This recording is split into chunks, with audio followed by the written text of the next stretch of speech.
Welcome to Live, Let, Thrive, a podcast about the Airbnb life, the share economy, and everything in between. Here are your hosts, Myka and Steve. Hello. And welcome back to another exciting episode of Live, Let, Thrive. What is up, Myka? Man, I'm chilling, Stevie Stacks. How you doing? I'm doing, baby. I'm ready to record some podcast gold up in this mug. And today it will be gold, I guess. You got some good stuff? All right. Yeah. I'm gonna lay back in the cut and let you talk. This is episode 265 of your favorite Airbnb, VRBO, short-term, mid-term, long-term rental podcast in the world, coming at you from Fort Worth and Arlington, Texas. And us. And we got special guests. It's me and Myka. That's the guest. It's an S&M episode, yo. And y'all love S&M episodes. We all do. And so speaking of Rihanna, we're gonna have some fun today. We're gonna get into it, man. We got so much to talk about, as always, because we're in this muck. We don't just BS around with one property or no properties and try to make a buck out there. Whatever. We're in the muck every single day. We're in this war. We're in this battle with you guys, and we're gonna tell you all the good, the bad, and the ugly. And that's what we do. That's what Live, Let, Thrive does. So, Myka, let's start it off, baby. Hit it. Let's start talking. Man, we got some good stuff coming, man. We got new business ventures. We got bad guests. We got long-term rental rows, all that good stuff today. So where do you want me to start, man? The good, the bad, or the ugly?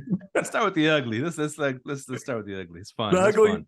Oh man, I don't know if it's the bad or the ugly. Let's see. Let's start with the ugly, man. So I just finished. I finished that rehab and I got it refinanced. I got a good Section 8 tenant in there. She does really good, man. She lets us know what's going on in the neighborhood. She calls the city on people to get stuff fixed, all that good stuff.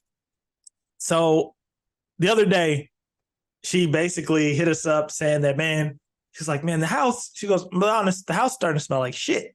Oh, no. I'm like, oh, man. She goes, I'm going to be real with you. I think it's coming from the pipes. I'm like, damn. So she goes, hey, it's coming out of the vents because when we did the house, the guy was asking, do you want the vents on top, like coming down, or do you want the vents on the floor? He goes, it'll be cheaper if it's on the floor because it's a subfloor. He's like, I can just put them on the floor. I'm like, go ahead and run them through the floor. Biggest mistake of my life. No. I would have learned either way. Though I'm happy this way, though, we learned of the problem faster. So basically, and also shitty contractors just happened. So the sewage line was backing up into the house. And so it's just smelling like shit in there. Of course, we're not down there. Excuse my French. It was smelling like poop. We're trying to be more professional now. Are we? So sending our sponsors. Yeah. So basically she was like, hey man, it's starting to smell like poop. So I was like, Mahogany, just call Roto-Rooter because I had send my uncle out there. He put some lime down. He was like, man, I think it's water buildup outside of your AC unit. That wasn't it. Kept getting the smell. So I was like, look, let's just go ahead and call the big guys out. It's going to cost us, but let's just do it. Guy goes out there. He opens up the back pipe. You know that little white thing with the hole on it that you open up? Yeah. Open that up, man. Shit just flew out everywhere, man. I'm like, oh my God. And like when he did it, they recorded it.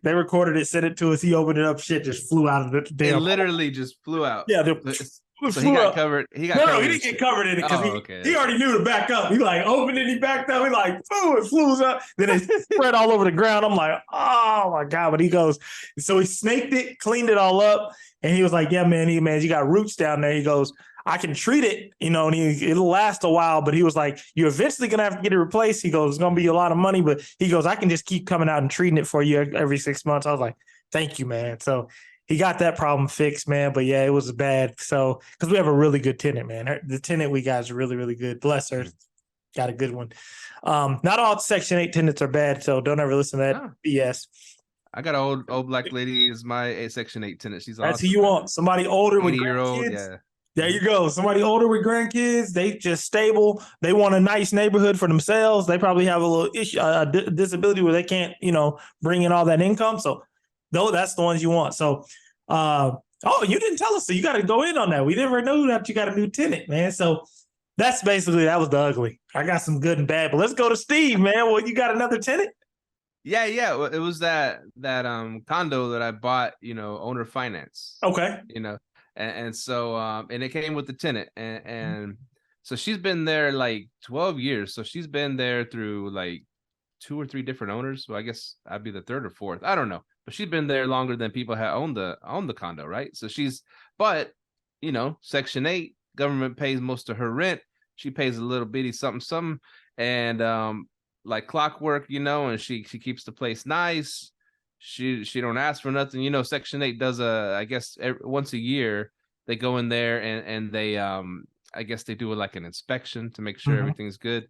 She knows exactly what they're looking for, and she'll give us a heads up. Hey, the inspection's coming, so y'all might need to address this or this, And then so she's phenomenal, It's just an old sweet lady, and so yeah, I inherited her, but I'm so happy that I have her. It's just guaranteed monies. Go ahead. What? You touched on something I was going to touch on. Go ahead though. Oh yeah. Just like I said, guaranteed monies. It's great, man. I've always heard bad things about Section 8 and stuff like that. Even in the same complex, the guy, when I bought the other condo, I think I told you I bought it from a buddy at work or somebody at work that went to the tool crib and then started talking about these bad tenants he tried to get out. They were Section 8, but they were like a younger Section 8, and then like you brought in the BS, the gangster boyfriend, and it just turned bad. So that was a bad example of Section 8, but this one, knock on wood, it's going really smooth. I like it a lot.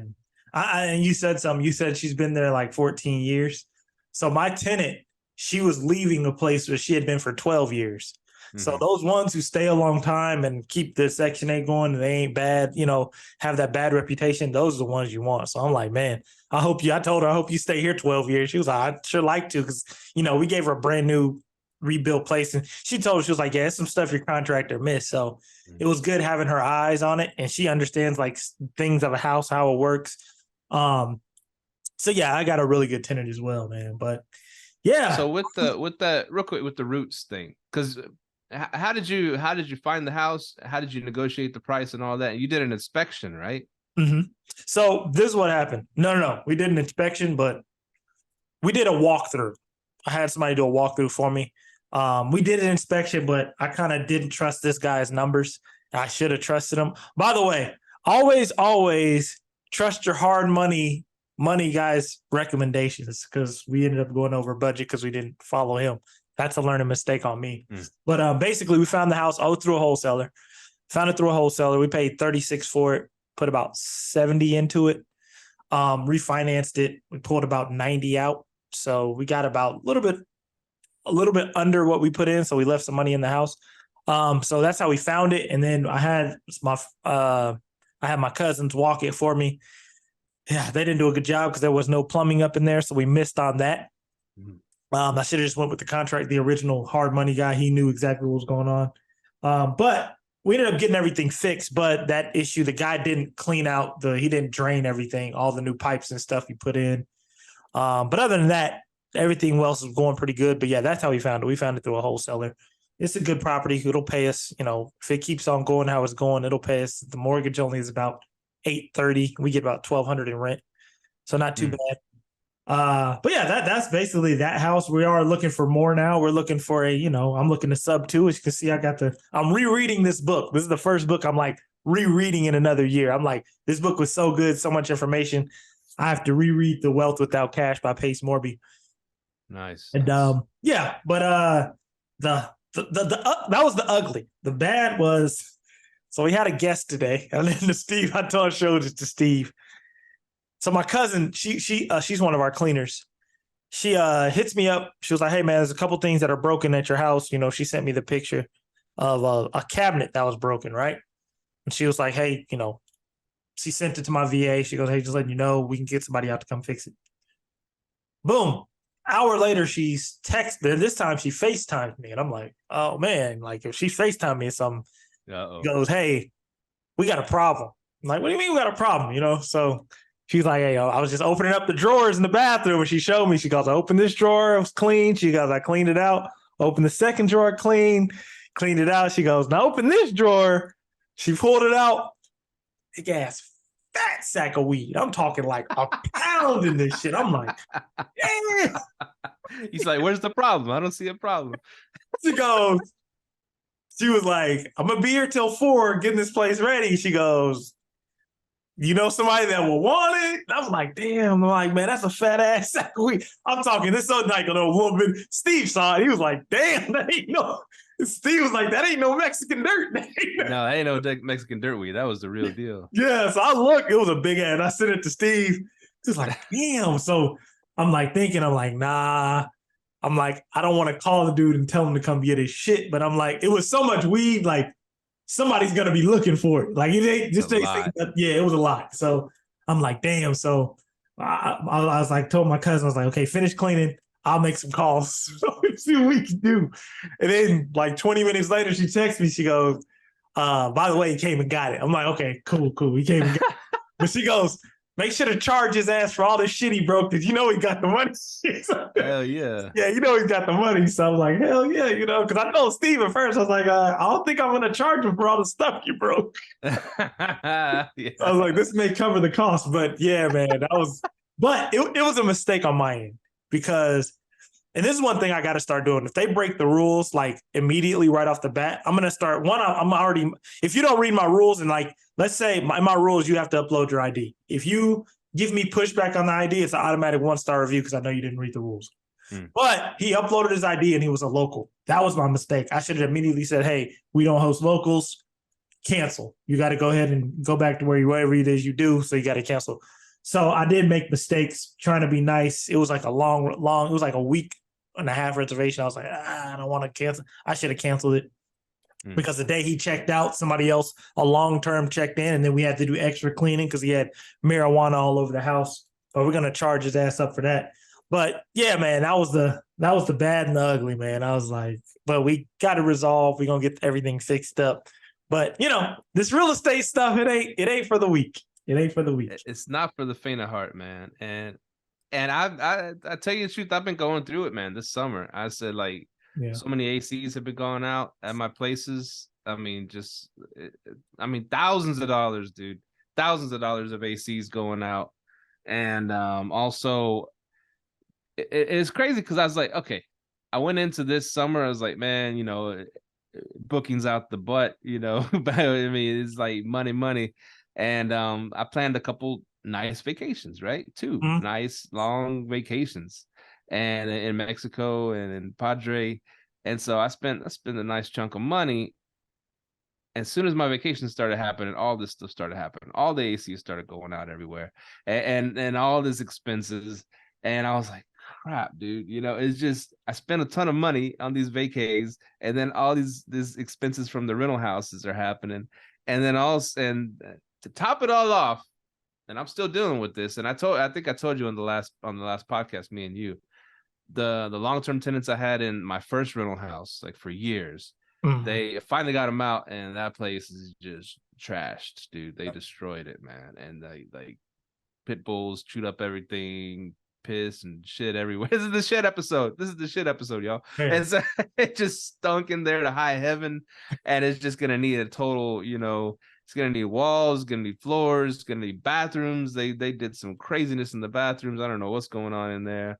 And it's just all hit at once, dude. And it's just, hey, it's Murphy's Law. What can go wrong will go wrong. And what so there's so much naive stuff that we've done. Like you said, you didn't trust the hard money guy that's been in the business for years. He could see things that we can't see, right? We just get excited with no, that's all good. We talk ourselves into shit we shouldn't talk ourselves. There you go. And so it's human nature, right? Just like when you tell a teenager doesn't matter, they're not going to listen to you. They're going to figure it out themselves, right? It's just the same stuff. And so it just all this stuff happened at once. It's been a tough summer, but you know I'm gonna get through it. And it what it does is motivate me. And like I said, I took over our just 100% full time. Fed is gonna doing his own thing now. And so all this stuff like happened at once. It's been a lot of pressure, but pressure makes diamonds, like you say. And I've just been hitting it hard. I've been I put the sales funnel together. I said, I don't care about all these little fires. I'm going to put my sales funnel together. I got it going. The sales girl did her first call today with somebody. It went really good. We're probably going to get this client, and so I'm just powering through and doing the big things in the business that need to be done, because that's going to lead to big results, right?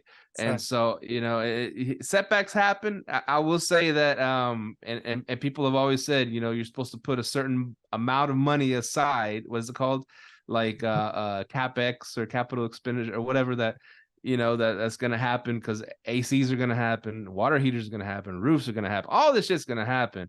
And a lot of us like to spend every single penny on getting the next property, instead of putting some money away for when shit happens. And it's going to happen. And sometimes it happens all at once. So yeah, if you're just watching your bank account go down and down and down, it's a little bit stressful, bro.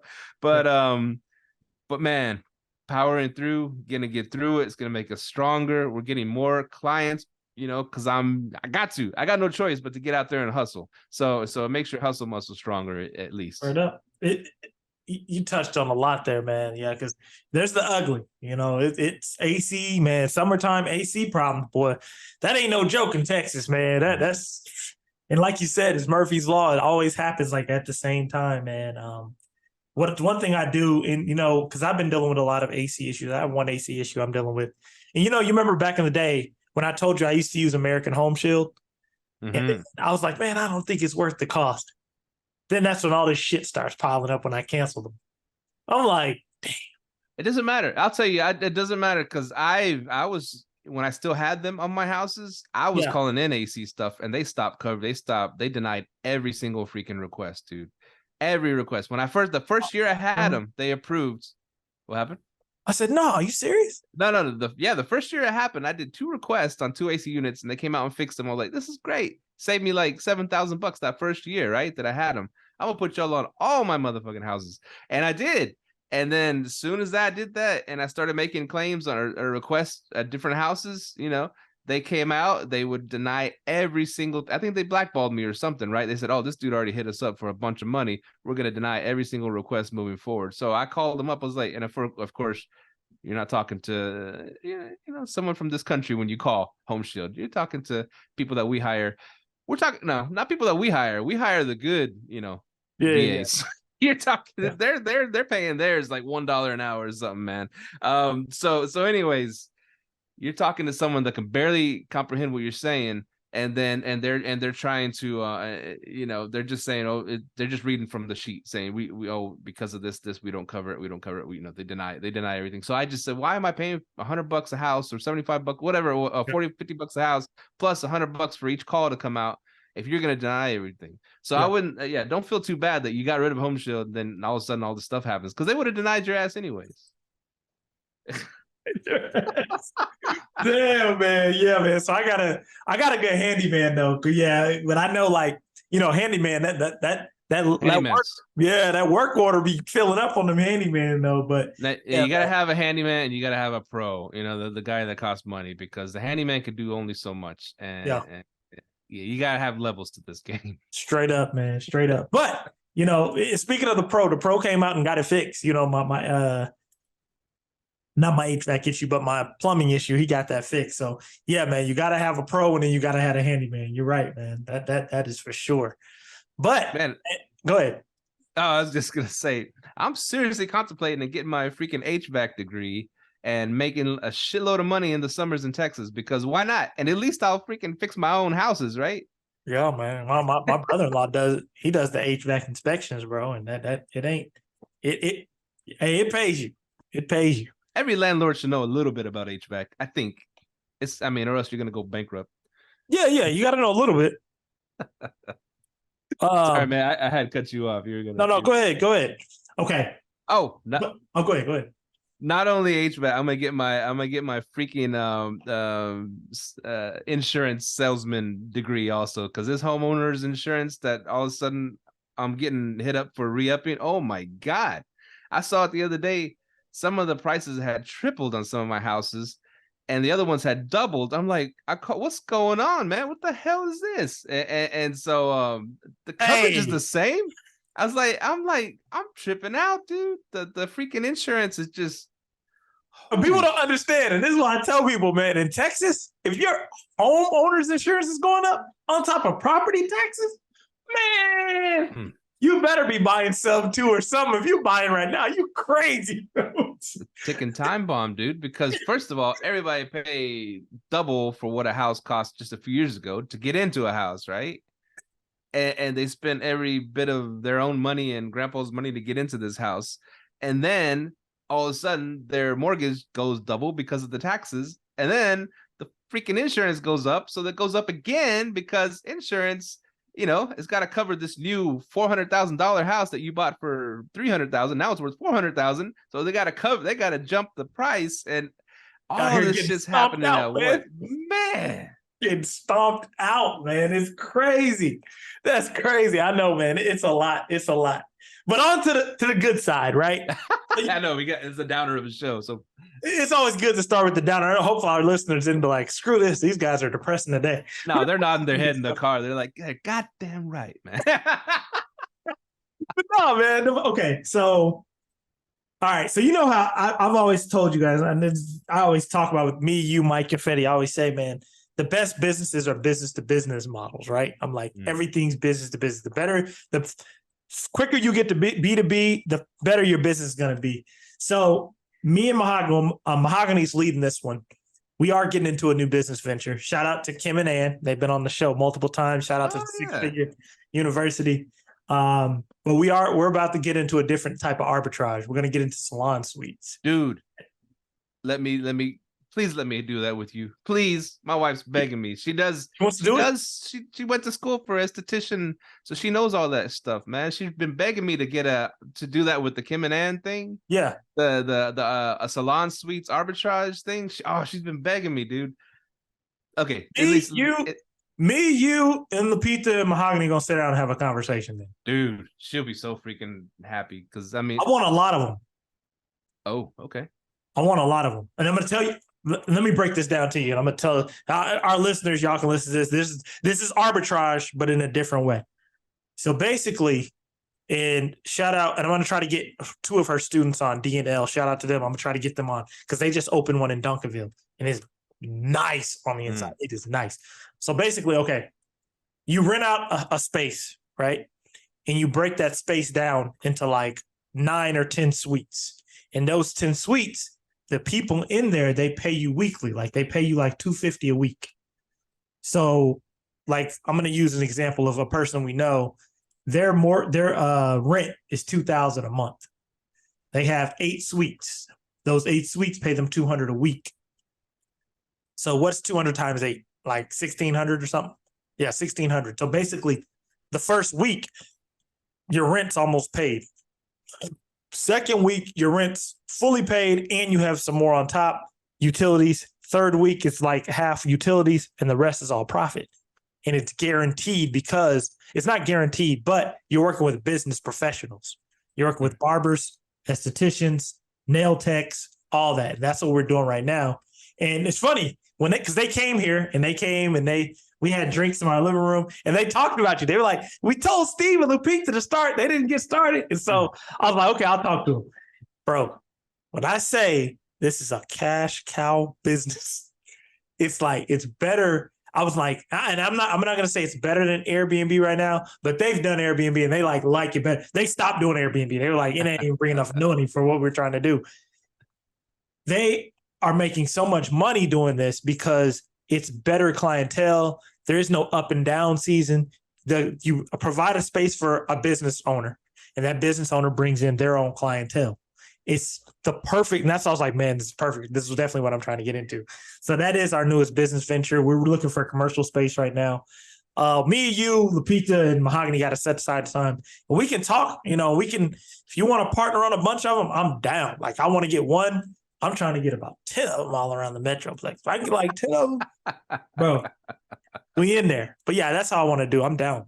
I've been wanting to do that since they come on our show, man. I told Lupita about them a long time ago, and then they did have a conversation with Lupita, and in Spanish and everything. So they speak it, yeah, it was really cool, and so she's been begging me. She even told me like it's about like last week, I really want to do that salon thing and have my own salon and all this stuff, and I was like, yeah, I know, because now that both kiddos are in school, so she has some extra time, so she's really excited about it. She really wanted to put that degree to use, And the best thing about it is when the kids aren't in school and she's just sitting there not having any, and like when the kids are out of school, she ain't got to go up there and do nothing. It's paying for itself.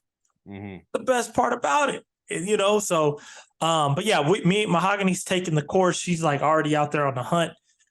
We just got to she's learning it left and right. Like she's learning, we've been driving for dollars for a commercial. And I'm really happy because I'm learning the commercial side, you know what I'm saying? How things work, getting 5 and 10 year leases, pandemic clauses. It's similar to Airbnb, but I just like the consistency of it. You know what I mean? Even in Airbnb, you know what I'm saying? Because you always know I'm branching out. I like to do insurance. I like to do nurses at times, but mainly insurance has been my bread and butter due to the market that I'm in. But yeah, the salon-suite thing, I'm definitely interested in. And yeah, well, let's I'll talk to Mahogany about it and we can see what we can do, man. Nice.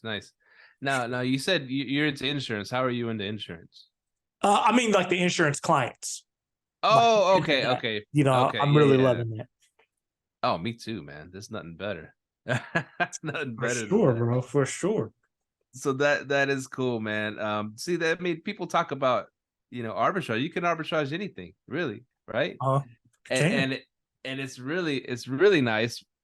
I'm always like, man, whenever something goes down at one of my rental houses that I own, and I got to pay for that shit out of pocket, I'm like, man, this is an arbitrage. I'd be calling up the landlord. Hey, man, come fix this shit.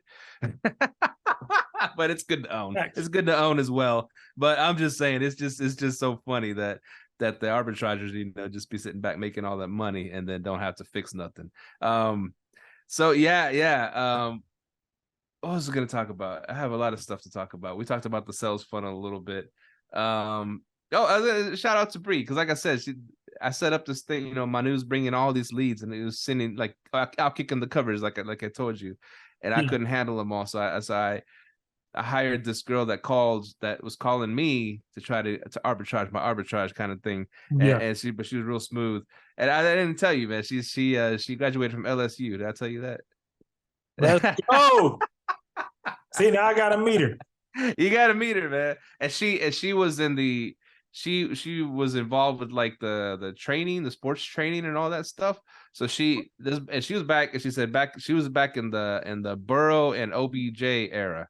So she knows those guys. Yeah. And I was like, holy crap. It's like, I was like, how were they? She goes, yeah, OBJ is a character, always cutting up, but she said that BRRRR was like real serious, kind of real serious guy. It's funny. I used to watch. I went to me, my dad, my brother, and Mahogany. We went and watched OBJ. We watched OBJ, Jarvis Landry, when they had the game up there against TCU. They were playing TCU, I believe. I think that's when they were there. Was it? No. It might have been after them, but yeah, we watched it in between that time. So yeah, that's what's up, man. Yeah, we gotta meet. I gotta meet her, man. We can talk some LSU all day. Don't take my sales girl away, man. No, we just talking sports. I'm just kidding. No. LSU connection, man.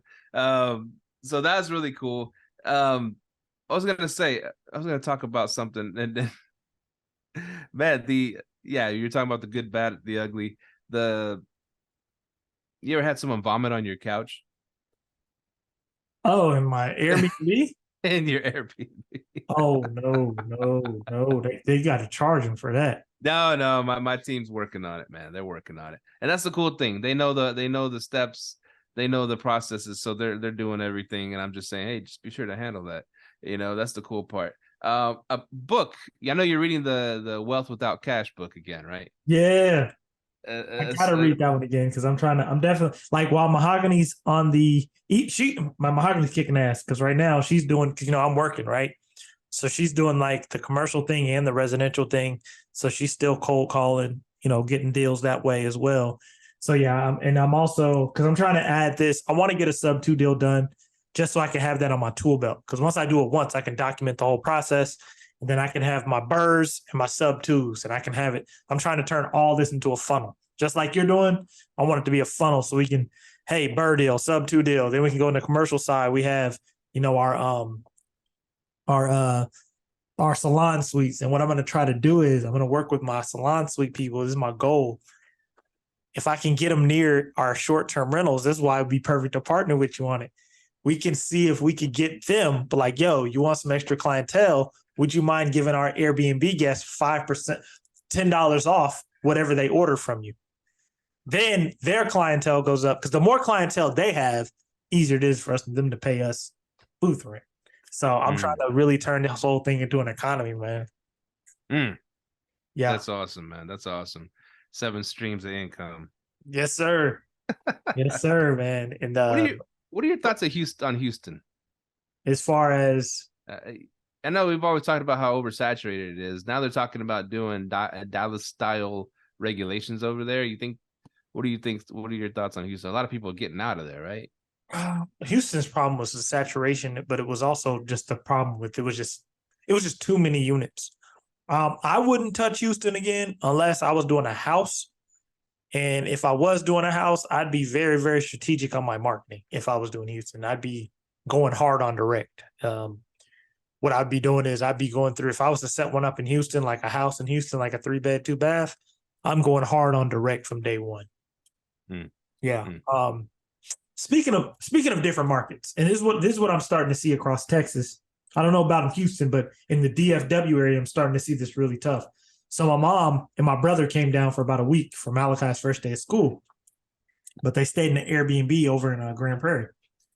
Brand new build, kind of not in the hood, but it was kind of like, how it was in North Grand Prairie. So, North Grand Prairie touches Irving, South Irving. So, it's kind of in that area, but they were kind of trying to gentrify this block. Some good food over there. Yes, definitely is. Always some good food in the hood. So basically in that area, I went over there. I looked at it. It was a nice Airbnb or whatever. Like it's a really cool camera system. They have cameras where they watch, but also you as the guest can watch. They have the CCTV up there in the kitchen, so you can see if somebody's pulling up or whatever.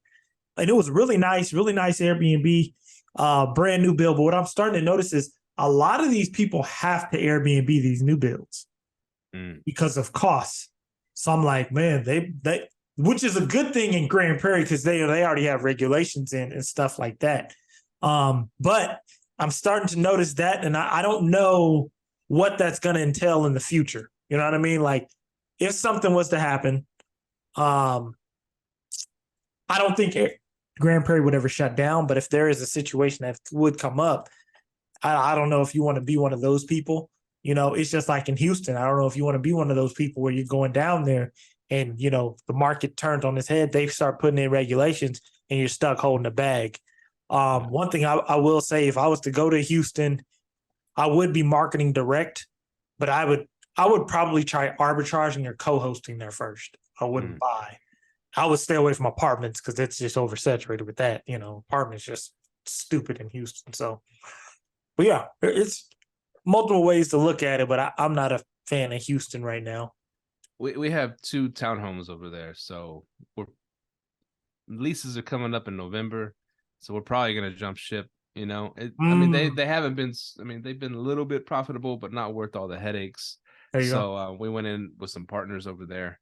We are having a lot of people hitting us up because, like I said, I always put all my properties on Zillow, and I get hit up by people that wanting to, this is a fully furnished place. I'm going to arbitrage this thing, Now we're trying to figure out how to, what to do with all that furniture. That's the worst part of the arbitrage is having to deal with all that furniture, right? Yeah. And so what I'm really leaning towards, these people that keep hitting me up. I was like, all right, check this out. I'll let you take over this thing. You pay me this amount for the furniture, whatever we agree on with our partners down there. Yeah. And you got your fully furnished, for half the price deal. You just got to clear it with the landlord because he's cool with you doing short-term rentals and whatever. But you have to fill in an application and all that stuff. So that would be the easiest way. Because I mean, trying to sell it all, on marketplace and all everybody's standing you up, and it's so time consuming, which you could be doing. Like you said, how much should you charge an hour for your services? $10,000 an hour. It ain't worth it to fuck with furniture for $10,000 an hour, right? So I'm always looking for the easiest way to do something like that. So if I could find another arbitrager to take these over, and he clears it with the landlord, boom, boom, boom, and then peace out. That's easy. It's funny you bring that up. Me and Mike were going through that, right? We had some furniture from a 3-bed, 2-bath house, and we were trying to figure out what we should do with it. So I was like, So we analyzed it. We're like, look, if we can't get what we want for the furniture, we'll just get another arbitrage. So we poached it. We put it out there. And Mike even had an idea of, let's just rent it to somebody. Let's make them give us a down payment. We rented to somebody who's trying to arbitrage or start up a new Airbnb.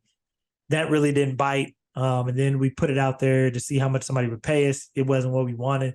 So what we did was we put it in storage, and then we just went and got another arbitrage for it.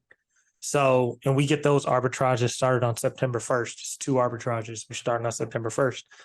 So I always look at it like that. See what you can get for it. If you can get what you want, sell it, or try to rent it, or go get another unit with it. If it's, in an area that you want, but if you're trying to jump ship in Houston, it might be worth just selling it and getting rid of it, or renting it. Try it that way. Yeah. And the only problem is arbitraging the arbitrage to someone else kind of deal is, what if they're a crappy operator and they go and they mess everything up. Landlord gets mad at you and all this stuff, and all of a sudden eviction process, and it's not a good deal. I would cut my lease with them and be like, hey, here's these other people that want to operate, Exactly. Cut your lease and let them get a new one, man. Exactly. Yeah. Now I have what there is when we're kind of been in this weird slow recession, and not just jump off, like fall off a cliff 2008 thing, right? We've been in this real like quicksandy kind of recession with inflation going through the roof, with prices of everything, like you said, insurance going through the roof, with taxes going through the roof, with everything. Because I mean, like I said, we said previously, you can't just print trillions of dollars, and then nothing's gonna happen. Yeah. And so we're suffering the consequences of that right now. But here's the thing, and I've mentioned it before, the power of renegotiations. And I'll say that because I've been calling up, especially in Dallas, because there's that real fear of the ban, and people still don't know how it's going to shake out. But I have like 10 units over there in Dallas, right? Close to downtown. And I just been talking to them. Listen, when these leases start coming up towards the end of the year, I'm just going to probably, cut ties and leave Dallas because of these, everybody's fears for this ban, this Airbnb ban, short-term rental ban. And they're like, well, you're a really good tenant. We prefer you to stay and blah, blah, blah, and to them, they're getting like a bunch of units dumped on them, right? That's not good for business. So I said, well, what can you do for me? What can you do for me? And so they're talking, they come at you first with a little bit of this. We can do this, whatever. And I'm like, no, it's gotta be a little sweeter. And so I've managed to negotiate $100 off of each property's rent, right? Plus, I got the clause in there to, like, if something goes down and we're not able to Airbnb here, we get 30 days to leave the units. I had them put that in there. I had them, reduce the rent by like $100 each place, and then also the ones that weren't in my LLC, I had them put them in my LLC. So I put it's people are afraid. Especially this generation. This generation just wants to text, they want to text or maybe email. They're just afraid to talk to people, right? And that's part of my generation too. Now, our parents, they did business with a handshake kind of deal back then. They looked each other in the eye. They sat down and talked like, grown-ups. And if you're able to do that and you're not afraid, I mean, everybody's afraid of a little bit of confrontation, a little bit of, asking for things. But if you talk to them and you're genuine with them, not being an asshole, like, y'all better drop the prices or whatever. If you talk to them and you're cool with them and you're showing them the situation, saying probably I'm gonna leave, just be cool with them, and you've been a good tenant, then chances are they're gonna want to try to keep you, right? especially if they see, all this regulations coming or whatever the situation is in whatever city you're in, they'll sit down and listen to you, and chances are they're going to throw something at you. It might be a lowball thing. It might be only like 25 or $50 off your rent, but hey, that's money, right? I mean, as a young Donald Trump said, fight for every penny. And so I've always, of all the things I've heard that dude say a long time ago when I was just following, for business sake. Yeah, I remember him saying that because they were asking him on some TV show, what advice would you give me, Mr. Trump, blah, blah, blah. He goes, fight for every penny. Fight for every penny. And I was like, wow, that's pretty, he's a multi-billionaire and he said, fight for every penny. I was like, damn, that's cold-blooded right there. So, but yeah, we're not multi-billionaires, but so it's even more valuable to fight for every penny because, especially times like this, when the sun's out, everybody's making hay, but when the sun goes away, you got bills to pay. Hey, I just made a rhyme. Yes, man, you gotta negotiate those leases, man. That's huge. Really? You did that with yours? Yeah, when they re-up, man, they gave us a bunch of little concessions. They were like, hey, you ain't got to pay no more application fees. We'll go ahead and waive some security deposits. It was really cool. So re-upping those leases and knowing what to put in them. One thing I would tell people right now, especially on commercial, that Kim and Ann hooked us up with, she was like, bro, you got to make sure if a pandemic comes through, you got 30 days to exit. I was like, oh, shit. Oh, especially with that industry. Oh, yeah. Yeah, because they got hit hard, man. And that's why it's cheap to get in right now, too. Like that, bro, a landlord will pay you to go into a commercial lease for 5 to 10 years, meaning they will build out the space for you. They will give you, this is what I'm talking about, man. Holy crap. Yeah, so I'm like, hell yeah. So that's why I'm trying to get into this shit now. I've heard these things. I guess follow the David Green from BiggerPockets on what's it called, Instagram. Yeah. And he was talking about there's like a ticking time bomb for commercial right now because they got in, before the pandemic, they got all these commercial deals, and the plan with commercial in a certain amount of years are supposed to refinance or whatever, but they can't refinance because the rates have like tripled since when they bought these things, right? So they're going to be stuck holding the bag and they can't get enough rent to cover these things or whatever the situation. He explained it better, but there's like a ticking time bomb in commercial. So he said there's probably some really, really good deals to be had right now in commercial. Yeah, it is. It's really good deals right now. So, man, I shouldn't even be talking about this on the cast. We're going to have some people out here No, I'm playing. That's what we do. No, we do. We inspire people. And 99.9% of y'all, come on. And we're part of that too. Yeah, we ain't going to do nothing with it. But that 1%. Not our listeners, man. No. Our listeners, okay, maybe 95% won't. Maybe that 5%. Hey, I've given my freaking phone number out on this show so many times. And has anybody ever called me? No. I mean, a couple times I got some phone calls. I'm just saying. Most people ain't gonna do nothing with it. Okay, our listeners maybe, and that's cool, but break us off a little bread, throw a little something at us for this advice, right? Straight up. But no, man, it's just a lot of opportunities out there, man. It was just so good to have Kim and Ann come over, and they just like really broke it down. They have a Sprinter. They got a badass Sprinter van, a Sprinter van that they travel in. They always drive around in, and yeah, man. So it's a lot of opportunities out here. Shout out to my guy Byron Holman. He goes, there's a lot of opportunities out here, but most people don't hop on them because they come in the form of hard work. I like that. That's my point, man. That's what it is, man. So, Mahogany's like going in on this, really learning it. And I'm happy because then she can focus on that. Then I can focus on learning this side, man. A good partner is what's needed, man. Look at what you and Fetty built, man. Like, good partnership is what's needed, man. If you get that, it can go a long way. It helps, man. It helps because, especially if you get someone that complements what you do, Yeah. That's not, if you get two people the same, it's a little rough because, there's a conflict there. But if one person's good at one thing, the other person's at something else, then it flows very nicely, man. Yeah. So I definitely, as I'm running things now, I would say, it's funny because Fed's brother Manu, he's my right hand man. now, right? And I inherited, Princess. I helped hire Princess. That's our head VA, right?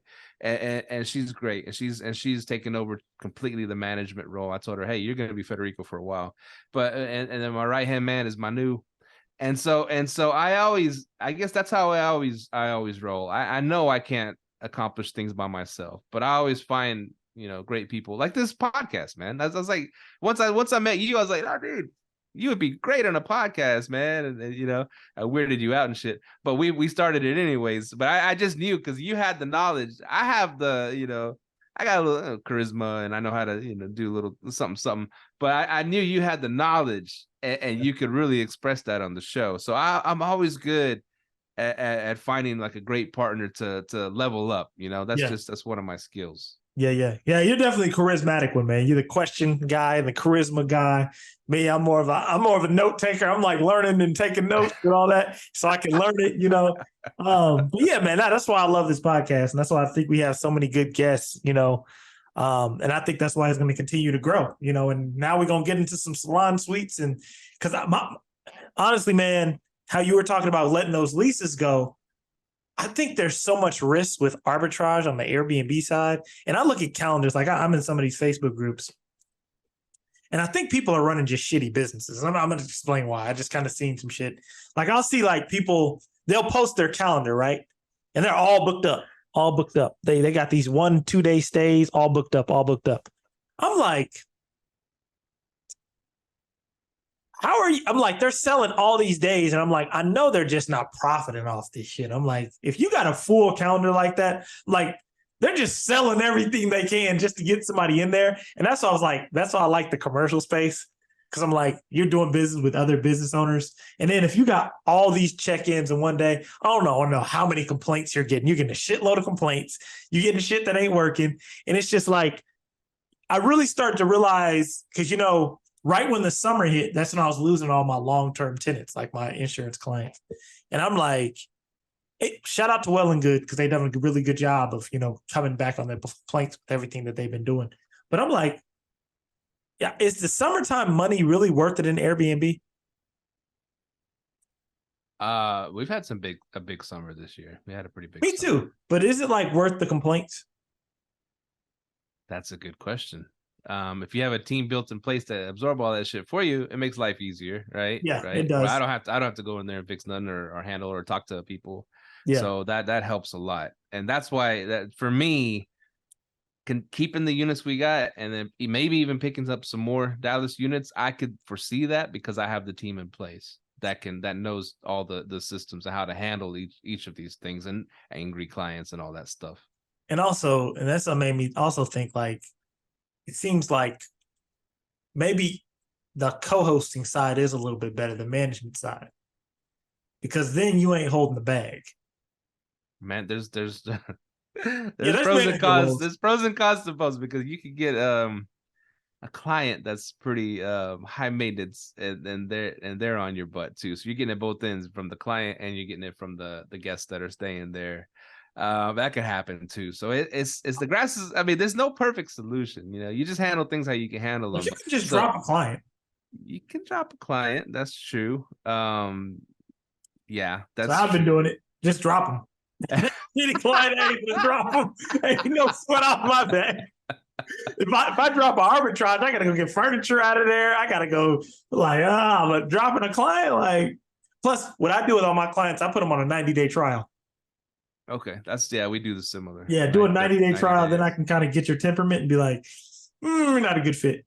Now, here's the thing, I'm a laid back dude, and I'm pretty good at talking to people, and so like hypothetically, if we had a client that was a little bit high maintenance or whatever, and a lot of times they just want to be heard, man. They just want to vent and get it out on somebody. Now, I mean, me and Federico are different. I mean, he's more hot-blooded, passionate, Latino, Argentino. So a lot of he takes a lot of things to heart. The way I'm built to, like, I can, like, okay, calm down. Okay, we'll improve. We're gonna fix things. Don't worry. But like, it's just so part of it is being like kind of what's it called? A counselor, therapist. You know, and I'm not saying I'm great at it. I'm just saying I like to, you know, this show has taught me a shitload. Because I sit back, I like to listen to people's stories, right? I love it. And I just ask them questions. And people love to talk about themselves, right? Not just on this show, but anywhere in the real world. So that's, man, one of my approach, and that's why I like this, like Bree, you know, when she hit me up, she just started asking me questions. I told her my whole life story. I was like, holy crap, how'd you do that? You know, I was like, you're good at this. This is exactly what like a salesperson does without seeming salesy. They just connect with somebody. They show general interest in who that person is and what they do, and they just ask them some questions, and the next thing you know, you're the best friend. You know, that's what I've always been looking for as a salesperson. And I'm like, that's kind of what I do when I talk to these people. I just connect. I might not even talk to business for the first 5-10 minutes. We're just talking about life and what's their goals and family and stuff like that. And then we'll talk about, okay, this is what we can do for you. That's just, I mean, when you go to a dealership, you know who the killer is, right? He's just a cool dude. He's just like, you don't even know. He's like your best buddy and shit. And you're buying the car you can't afford from him all of a sudden. But so there you go. Killer. Yeah. And I'm happy you bring that up because that's not my strength. That's Mahogany's.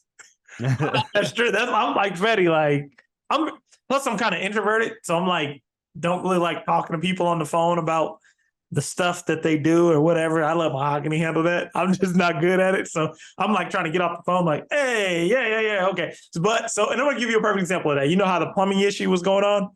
Yeah. So, for people that don't know, Mahogany's sister just passed like last month or whatever. Her sister passed. So I had to take over our long-term tenants, like coming into our business line. So I took over that part. Mahogany usually handles it. And so this is how I know I'm bad at like being a people person. So like our tenant was calling and she was telling us certain issues that were going on. And I was like, okay, I'll get somebody over there to fix it. I got him over there to fix it. Then like one time she called, she was like, Myka, is Mahogany there? I'm like, man, she's not available right now.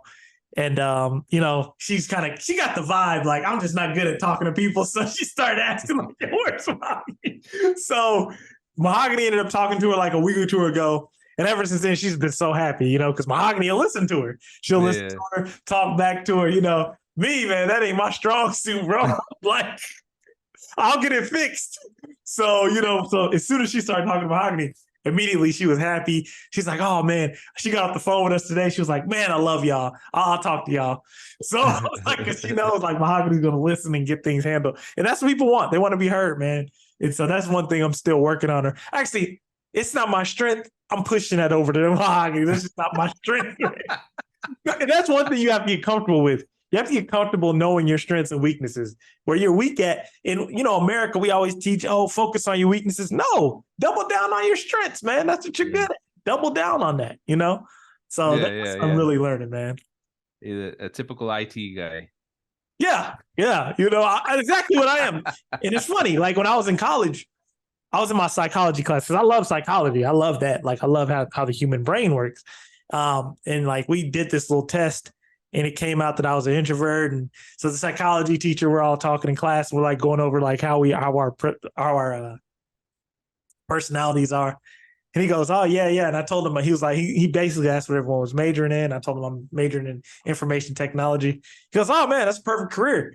You can talk to machines and not people. And, that's really what it is. He was like, you can talk to machines, not people. And I was like, yeah. And that really broke it down. I realized I was going into the right fields. That's just my mental space. I like to I'd rather talk to a machine than a human. So. But man, it helps you out, man. It helps you out. So don't let Myka fool you though, because at the meetups, he's the life of the party, man. He's talking with everybody, having fun. Having a few drinks. He's fun. After I have a few drinks and I can like talking about like a certain subject, I can go all night. I can be the life. I can go all night. But yeah. But just like hearing people's problems, I'm just like, I can solve the problem for you. I can't really listen to you on it. Yeah, what the fuck you want? Get to the point. But yeah, I have to sometimes calm that down because I'm more of a problem solver. People like, I want my problem solved, but I want you to talk to you about it. So yeah. Dude, see, that's and you figure that out as a husband too, because I had that fault, because I was just like, wife, upset about something or just crying or this or that. I'm like, well, why don't you just do this, and that there you go, it's fixed. Like, they don't want you to fix the problem. They want you to hear them out, right? They want you to sympathize with them and feel the pain with them and just console them. They don't always want dudes. We're just natural, we just, okay, well then do this, and then boom, it's done. You don't have to worry. You don't have to cry no more. Stop crying. Yep. Gotta learn that, bro. You gotta learn it, bro. You gotta learn it. Straight up. Because you gotta really and it applies. Like, this is what I tell people. Marriage applies straight to business. Because I don't know if you were there that night, and it was me, you, Fetty, Mike, and I said, whenever I do a business partner, this is just my preference. I'm like, if I'm doing a business with a male, I like them to be married with kids, because if you're married, you have to learn how to analyze things and compromise. If you have kids, you have to learn patience. So you come very grounded and, working through business strategies, things that might not work. Like me and you, we sometimes have heated back and forth about the podcast, but we're both willing to listen to each other because we can have patience. We learn that from our kids. We're in marriages, so we know how to work things out so we can progress. So that's another thing, you got to have that. Got to. It helps, man. It helps. It does. Yeah, man. A couple other topics real quick. We get into big topics, small things too. That well, it was funny. I told you my house was trashed, right?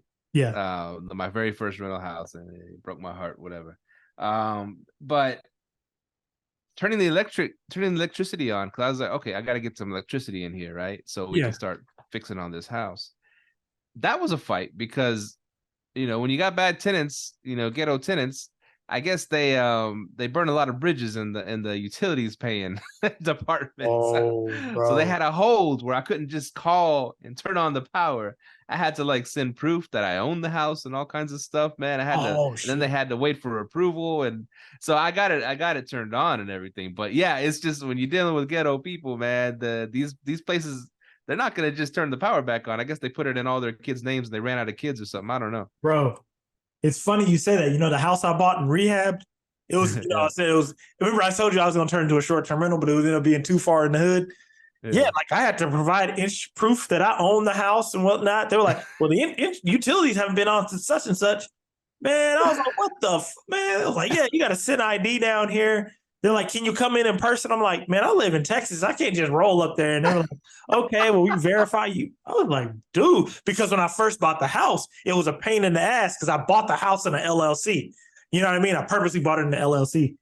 So I had to send them paperwork showing that I own the LLC, send them paperwork of who I was. It was crazy, man. So yeah, you've been dealing with some bad shit. Yeah, you gotta go water.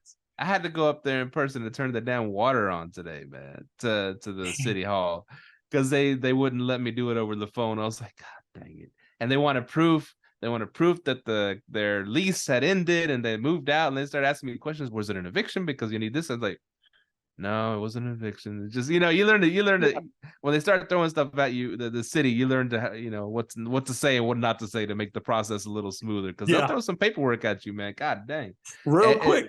Just to turn the freaking water. I'm trying to give y'all money for water. I guess they got burned. I guess they burned them. It is funny. You remember remember the house I bought out the auction? So the house I bought out the auction, same thing. The only thing with that one, since I bought it out the auction, they actually made my parents. I had to use my parents, get my parents right of attorney to that house to go down there and get the water cut on, because it was the same thing. Some people, it was a foreclosure, because they had to foreclose on the house, sell it to me, and then I got the deed after we got it out of foreclosure. And that happened to us, man. It was like, dang. And remember, and that was the one where we let them take those damn comic books out of there. We should have kept them. Oh. Yeah, man. Damn. So yeah, we could have probably had another $100,000 right there. But yeah, man. So yeah, whenever you're dealing with some ghetto shit, you got to go through some ghetto shit. So yeah. Man, we talked about everything on this cast. I love it. I love it, man. I love it. We have some great conversations. Always do, my guy. Always do. Man. So cool, man. I think that's a good point. Good spot to wrap it up. Where can people find us, Myka, man? Man, find us on Instagram, TikTok, all that good stuff. Send us an email, liveletthrive@gmail.com. biggerpockets.com. We got a couple more guests that'll be coming on here shortly, man. Thank y'all for riding out with us. But yeah, definitely follow us on Instagram, TikTok. We're posting daily on there. So we always got some new videos going up. Like, share, hit that subscribe button below. Got to subscribe to us. Go ahead, Steve. We're getting our website revamped, as we speak. And we're gonna have some big stuff coming at y'all, man. Some cool resources that y'all can tap into, and maybe a little mentorship. We're thinking about doing some big things and helping you guys out. I'm mentoring a young dude right now, and it's pretty cool because it's going great, and they're excited about it. A couple of them, but pretty much for free. But time is money, so we're gonna start. Yeah, we're gonna start. We're going to start doing some things and having some resources for y'all to help on your journey. Because we made every mistake along the way, as you tell from this show. And so we've learned from them. And then we can help y'all avoid those mistakes. Those multi-$1,000 mistakes, man. We can save y'all some money. So, yeah. Our website, revamped, coming soon. You're going to love it. It's going to be awesome. You're going to be part of the Live, Let, Thrive family. Yes, sir. That should be back up by Wednesday. So, yeah. Definitely check it out because we are getting it revamped. And yeah, man, thank y'all for continuing to listen. We are out. Peace. Later. Thank you for tuning in to this week's episode of Live, Let, Thrive. Be sure to tune in next week for all the latest in the world of Airbnb and all that entails. Bye-bye.